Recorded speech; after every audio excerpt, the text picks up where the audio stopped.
Ever wondered what $350,000 can get you in Arizona? Welcome back to my 350K series, where I show you exactly what you can get for that budget across the US. Check out my pick of the day today.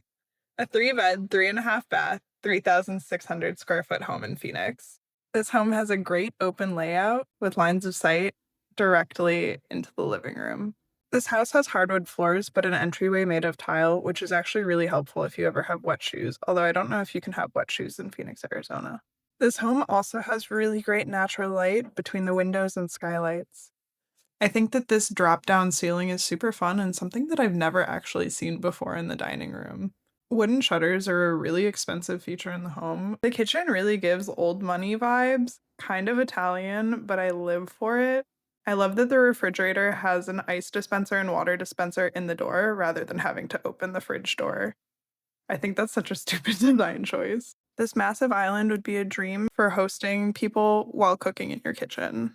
I also appreciate that it has a bunch of storage.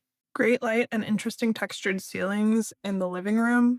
The skylights are giving me life. I would absolutely replace the ceiling fan though. And I just have to say, it's very early 2000s to have a media built in around a TV on the left wall here.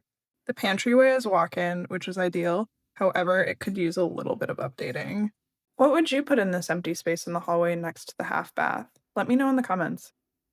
Thank God they have tiling in the bedroom. Could you imagine between the heat and the sand from the train outside having to vacuum carpeting?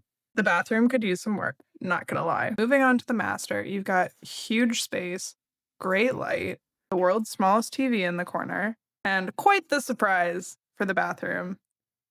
Green tiles. They're coming back into trend these days, so who knows? Maybe there's a buyer for it. But I do appreciate that behind the tub is a walk-in shower. I think that's neat. And you have plenty of vanity space, so that's good. The master closet is big, but definitely needs paint or an upgrade. For $350,000, would you buy this house in Arizona? Let me know. Thanks and follow for more.